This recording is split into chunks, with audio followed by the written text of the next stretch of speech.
Bonjour à tous et bienvenue dans cette première émission La Propale. Alors le concept est simple, un porteur de projet ou de solution vient pitcher sa proposition commerciale à un prospect. Mais il ne vient pas tout seul, il vient accompagné d'une référence client qui l'accompagne sur le plateau pour pouvoir témoigner de sa satisfaction. Alors, est-ce que oui ou non le prospect va accepter cette propale ou va-t-il la décliner? Je vous propose de découvrir ça tout de suite avec nos premiers invités.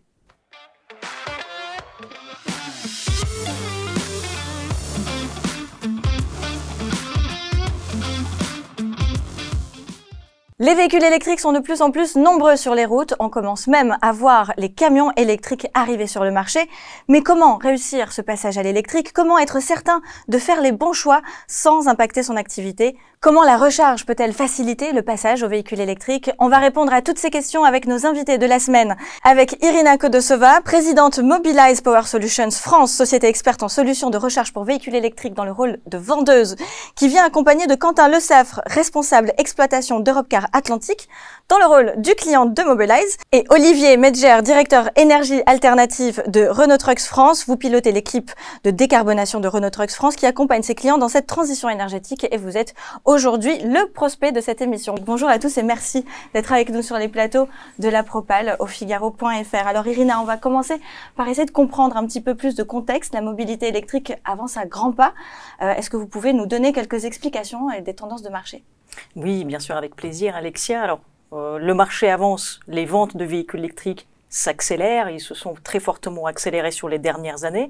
Aujourd'hui, pour faire simple, un véhicule sur 4 qui se vend est un véhicule électrique ou hybride rechargeable. De plus, on voit qu'à plus long terme, d'ici à 2028, l'État prévoit de voir plus de 5 millions de véhicules électriques circuler sur les routes. Donc il est nécessaire, bien évidemment, de s'équiper en bornes de recharge, aussi bien sur la voirie publique. Donc aujourd'hui, on a plus de 127 000 points de charge ouverts au public partout, sur les autoroutes, dans les centres-villes disponibles. Les entreprises, bien évidemment, s'équipent aussi. Pourquoi il est urgent d'agir? Parce que le transport en Europe représente, donc les véhicules, les camions, représentent plus de 65% des émissions de CO2. Donc il est urgent effectivement de décarboner le parc automobile, véhicules légers, mais pas seulement, également les poids lourds. Le cadre réglementaire, de manière générale, devient de plus en plus contraignant à différents niveaux. Premièrement, les entreprises sont obligées d'électrifier leur parc. On peut citer par exemple les mesures les plus importantes, celles qui s'appliquent aux entreprises de plus de 100 véhicules dans leur flotte, à savoir électrifier aujourd'hui en 2024 20% de véhicules donc à faible émission doivent être introduits dans le parc. De la même manière, les parkings doivent être équipés avec les bornes de recharge. D'ici janvier 2025, c'est 5% des places de parking minimum qui doivent comporter les bornes de recharge. Tout ça, pour terminer, rentre dans un cadre plus global de mise en place de zones à faible émission dans les principales agglomérations. C'est aussi la loi d'orientation sur les mobilités qui encourage les entreprises, mais aussi les collectivités à décarboner le monde des transports. Olivier, vous représentez le constructeur de poids lourds Renault Trucks. L'électrique est au centre de votre stratégie zéro carbone. Est-ce que vous pouvez nous en dire plus? Bien sûr. Alors Renault Trucks est en effet le constructeur et distributeur français de véhicules utilitaires et de poids lourds. On va plus focaliser aujourd'hui sur les poids lourds, mais on fait aussi du véhicule utilitaire. Et Renault Trucks s'est vraiment engagé sur la décarbonation du transport il y a quelques années déjà, avec des objectifs assez forts. On ambitionne d'avoir l'ensemble de notre parc complètement décarboné à horizon 2050. Et donc pour faire ça, ça veut dire que nos ventes sont neutres en carbone dès 2040. Et bien sûr, un des leviers majeurs pour arriver à cet objectif, c'est la transition énergétique de nos offres, donc de nos camions, avec, pour commencer, un mix énergie. On va utiliser plusieurs énergies, mais petit à petit, la mobilité électrique va vraiment s'imposer, parce que c'est la solution la plus efficace pour obtenir ce qu'on attend en termes de décarbonation. Et donc, on ambitionne d'avoir 50% de nos ventes en électrique dès 2030. Alors, on a déjà bien commencé, hein, ça fait déjà 4 ans qu'on a lancé notre... Vous en êtes à combien aujourd'hui de pourcentage? Oui. C'est à peu près 5% des commandes qui sont prises en électrique. Un énorme gap encore. Ouais. Hein. On a 30% de nos commandes en énergie alternative, mais 5% sur l'électrique. On est en effet au tout début. On a lancé notre première gamme 100% électrique il y a maintenant 4 ans, donc plutôt orientée vers la distribution urbaine. Donc c'est par exemple les véhicules qui ramassent les déchets en ville, et c'est tous les poids lourds que vous voyez en ville qui transportent les marchandises et qui livrent les supermarchés par exemple. Donc de 5% aujourd'hui à 50% en 2030, vous allez devoir faire des choix. Vous allez devoir vraiment accélérer, j'ai envie de dire, le processus parce que 2030 c'est demain. Ouais, complètement. D'où votre présence aujourd'hui aussi pour comprendre les enjeux et les solutions de Mobilize. Quentin, vous gérez un réseau d'agences de location de courte et moyenne durée, Europcar Atlantique. Vous en êtes où de votre côté sur le passage à l'électrique? Alors Europcar Atlantique, c'est à peu près 7000 véhicules et nous on est parti dans cette démarche afin de réduire l'empreinte carbone de nos clients.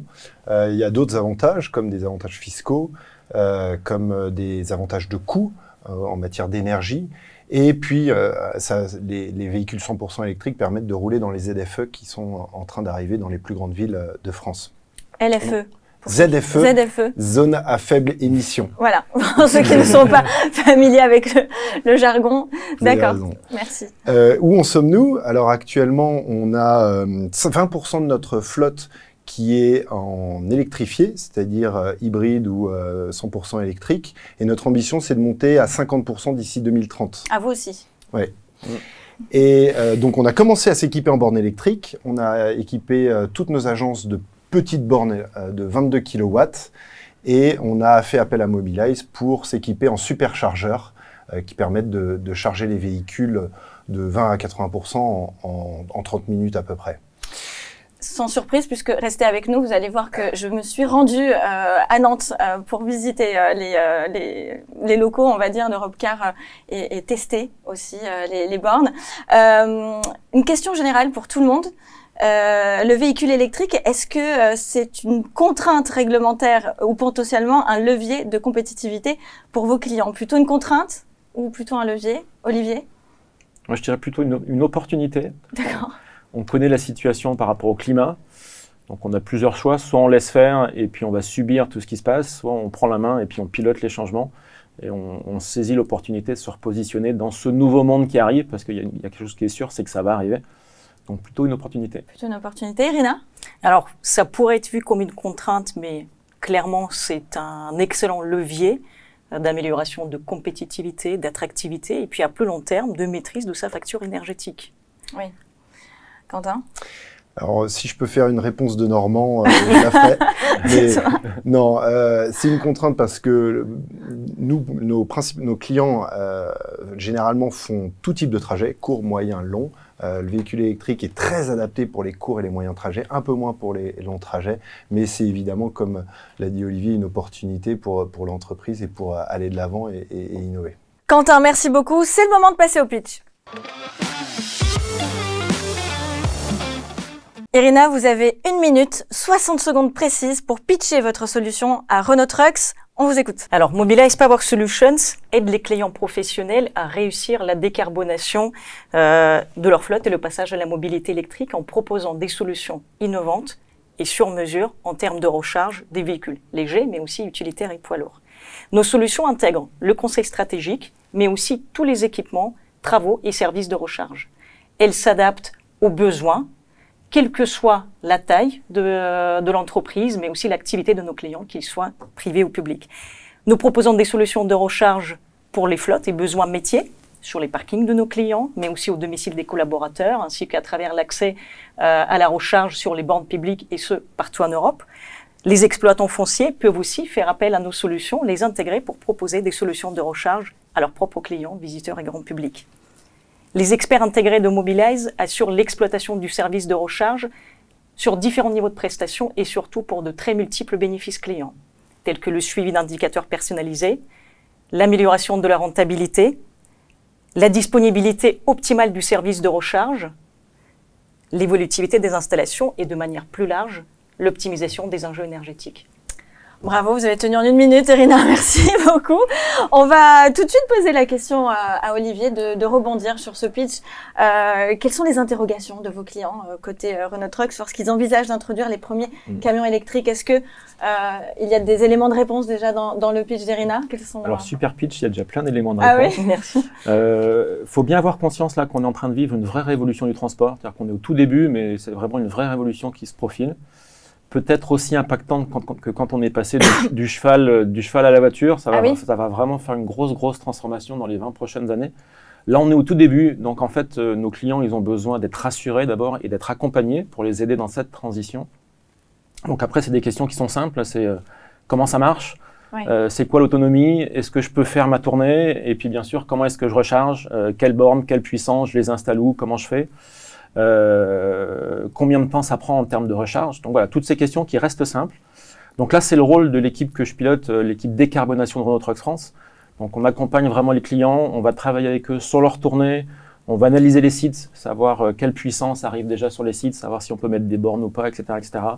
Et on va conseiller une solution complète, donc le véhicule bien sûr, combien de batteries on a besoin pour faire la tournée, la carrosserie, le financement, quel financement, le cas échéant, on va aussi aider nos clients à travailler sur les subventions du gouvernement, parce qu'il y a pas mal de subventions et c'est un process qui est assez lourd, donc on travaille vraiment sur ces sujets-là. Et puis, bien sûr, on va travailler sur les solutions et les stratégies de recharge à mettre en place. Après, on a une partie de l'équipe qui va aussi bosser en mode projet entre la commande et la livraison du véhicule pour vraiment s'assurer que toutes les étapes sont bien remplies, avec le résultat qui paraît assez évident, mais c'est quand même pas mal à suivre, qu'il y ait une borne de recharge quand le véhicule il arrive chez le client.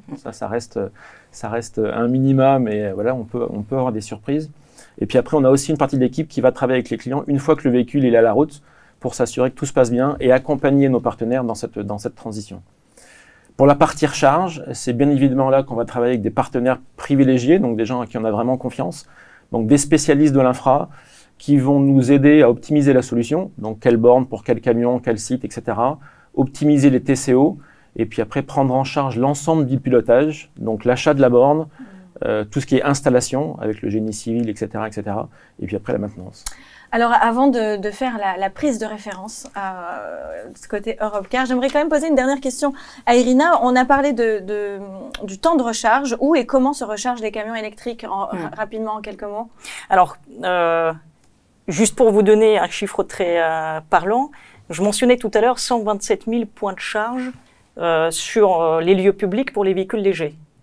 La semaine dernière, c'est la première borne publique qui a été ouverte pour les camions près de Rouen. Ah oui. Donc, on est aujourd'hui au tout début.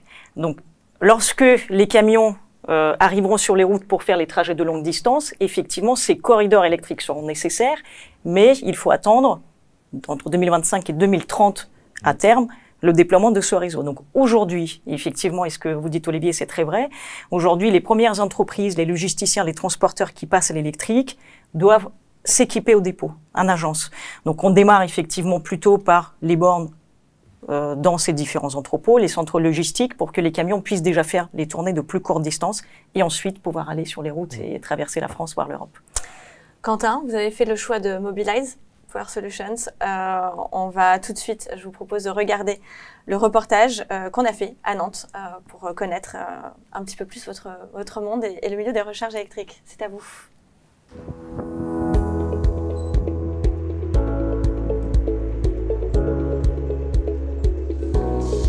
Bonjour Quentin. Bonjour Alexia. Alors pourquoi faut-il passer à l'électrique? Parce que chez Europcar Atlantique, on a une grande ambition, c'est de poursuivre l'électrification de notre flotte et d'atteindre l'objectif de 50% d'ici fin 2030. Et d'autre part, parce que les clients apprécient énormément et 73% recommandent l'électrique après avoir essayé et sont satisfaits, voire très satisfaits. Concernant l'adoption des collaborateurs face à cette nouvelle technologie, comment ça s'est passé? C'était très simple. On a mis en place des formations pour les collaborateurs qui ont rapidement pris le pli et nous, de notre côté, on a investi dans 10 superchargeurs Mobilize pour équiper nos plus grosses agences de l'Ouest. Eh bien, c'est super. Je propose qu'on aille tester ces bornes. Allons-y. L'installation des bornes de recharge rapide de 50 kW par Mobilize permet une recharge et une remise en location rapide des véhicules électriques. Ceci facilite ainsi leur activité sans interruption. Comment ça se passe? Comment on utilise cette borne? Alors c'est très simple, c'est comme une station-service normale. Vous arrivez avec le véhicule, vous le sortez, vous débranchez le pistolet et vous branchez le pistolet sur la voiture et ça recharge.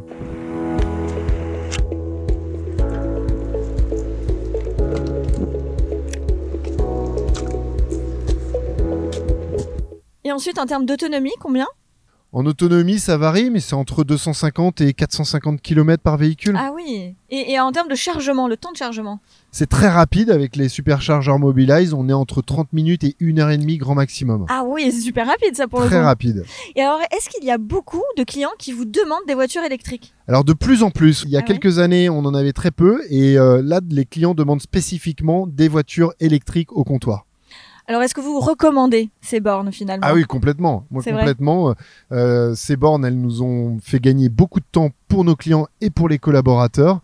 Et c'est d'une simplicité incroyable. Enfantine, presque. Enfantine, on pourrait dire ça. On pourrait dire ça. Ouais, Alors, tout le monde est capable de le faire. On est plutôt content. complètement. Tout le monde est capable de le faire. Et nos collaborateurs et nos clients en sont très satisfaits. Merci beaucoup, Quentin. Merci Alexia. Voilà, c'était le reportage à Nantes. Quentin, quels ont été les critères importants pour vous dans ce choix? Tout d'abord, les conseils. Comme je le dis dans la petite vidéo, on avait une problématique, c'était quand un client rentre, la voiture puisse repartir moins d'1 heure après qu'elle soit rentrée. Donc quand j'ai exposé mon problème à Mobilize, ils m'ont tout de suite orienté vers une borne qui pouvait me permettre de faire ça. Deuxièmement, on avait une équipe locale en face de nous, qui est à côté de Nantes et qui s'est déplacée sur les 10 sites que je souhaitais équiper et qui m'ont conseillé à nouveau sur les 10 sites avec la VRD qui a à faire, avec l'électrification et le changement de compteur électrique qui a à faire. Donc c'était vraiment une solution clé en main qu'ils me proposaient. Et ça, j'ai beaucoup aimé. Et vous avez gagné énormément de temps, c'est ce qu'on a pu voir dans le reportage. Aujourd'hui, vous pensez gagner combien de temps environ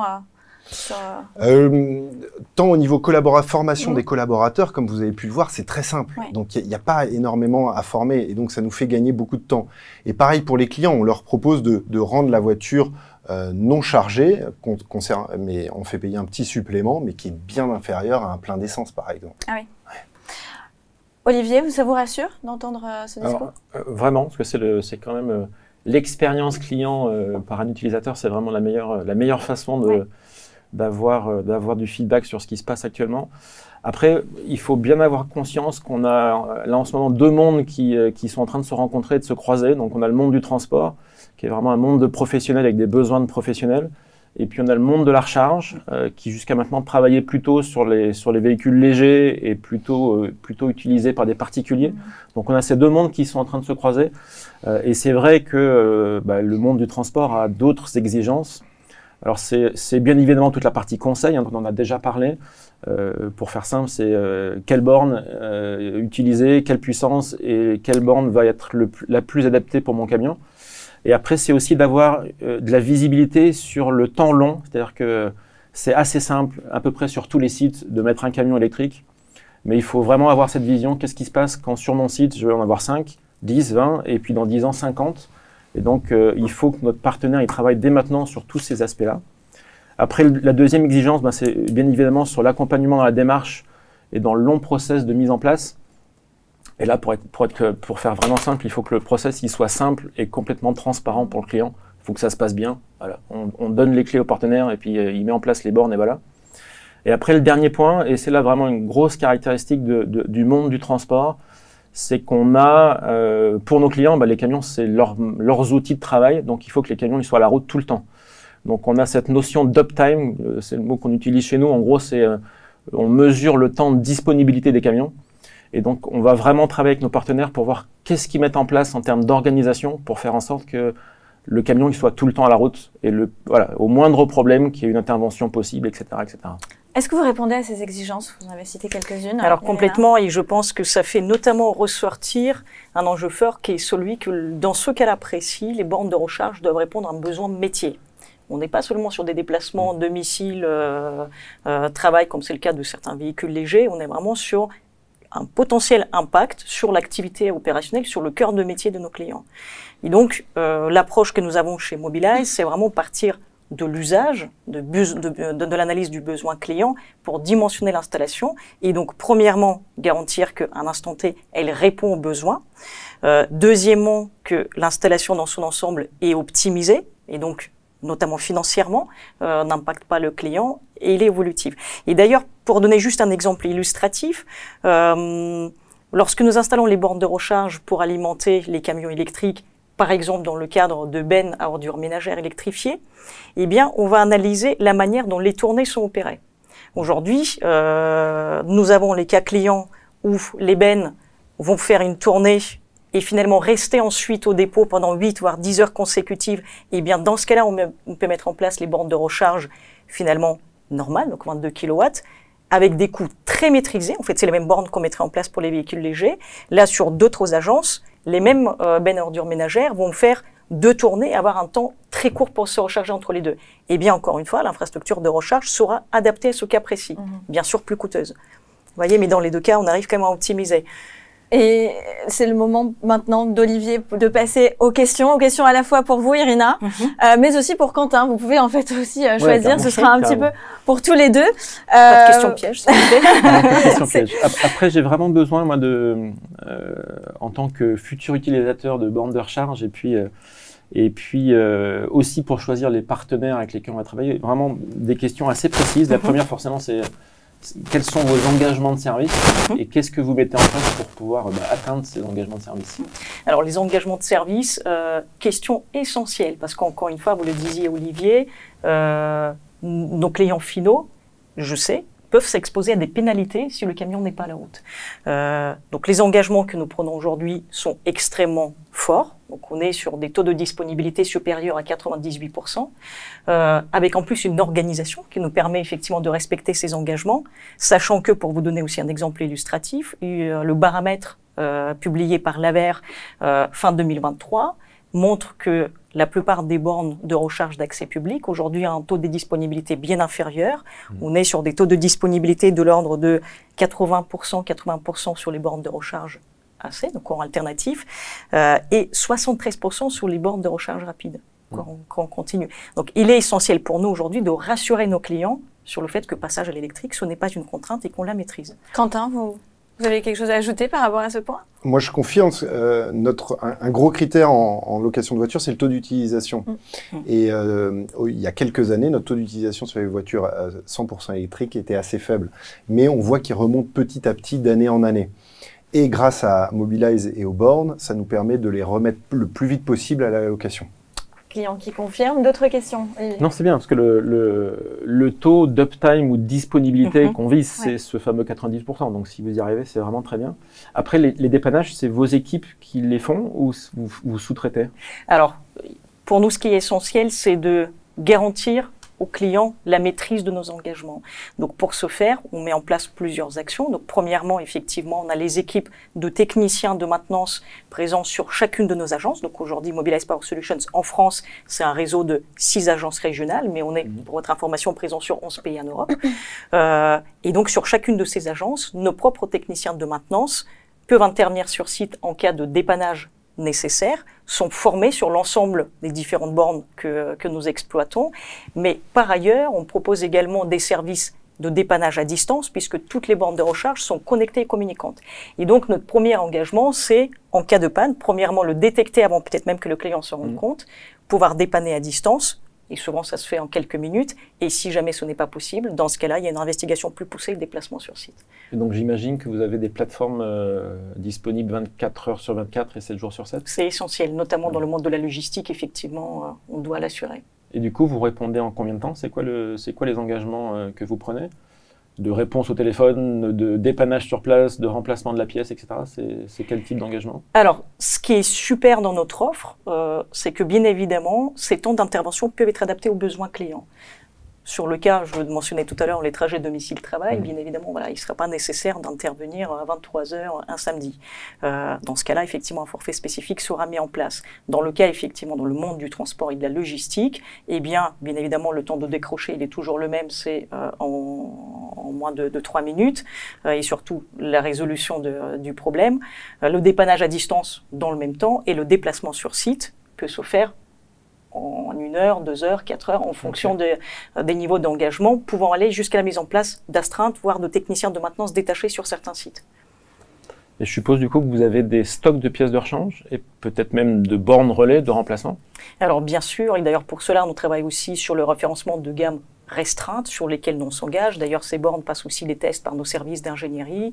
Nous avons bien sûr les stocks centralisés de composants, mais aussi de bornes si c'était nécessaire. Sur certains sites stratégiques qu'on définit au préalable avec le client, on peut mettre en place aussi des solutions de stockage local immédiatement disponibles sur site pour que les techniciens de maintenance ne soient pas bloqués.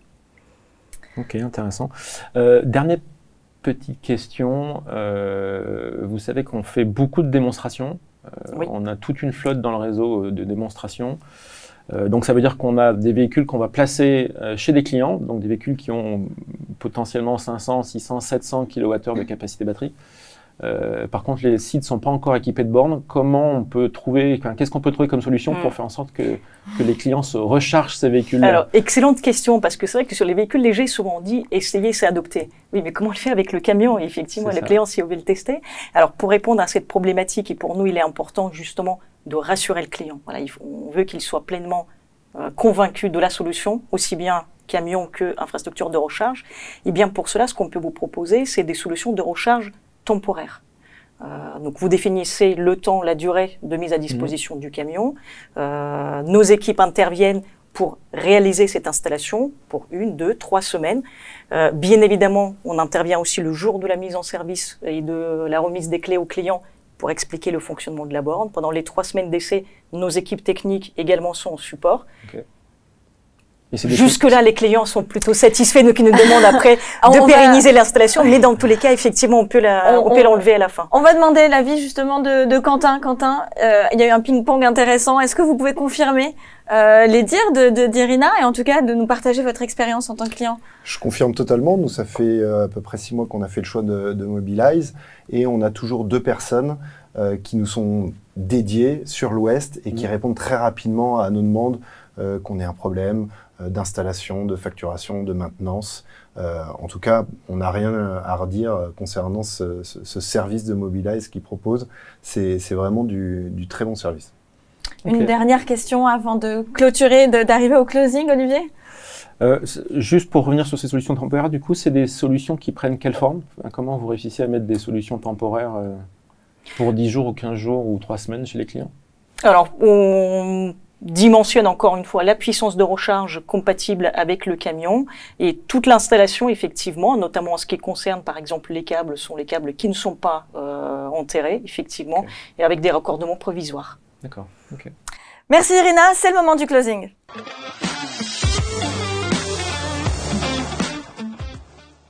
Voilà, c'est le closing, donc l'émission qui arrive bientôt à sa fin. Olivier, est-ce que vous êtes convaincu, oui ou non, par le pitch d'Irina et par les solutions de Mobilize? Est-ce que vous recommanderiez Mobilize à vos clients? Alors la réponse est oui, bien sûr. Merci. Je confirme qu'on va continuer à travailler avec Mobilize comme partenaire privilégié auprès de nos clients. Et puis d'ailleurs, pour la petite info, c'est Mobilize là, qui est en train d'installer en ce moment même sur notre site de Saint-Priest 4 bornes de haute puissance. Parce qu'on est nous aussi en train de décarboner notre flotte interne, intersite. Et donc Mobilize est en train d'installer ces bornes sur nos sites.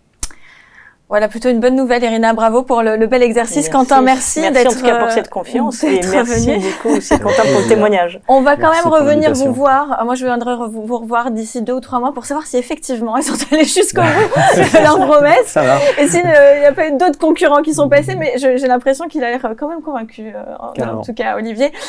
C'est la fin de cette émission et la décarbonation des flottes intéresse de nombreuses entreprises et nous allons d'ailleurs les rejoindre puisque cette émission est diffusée en direct sur le rooftop du Figaro.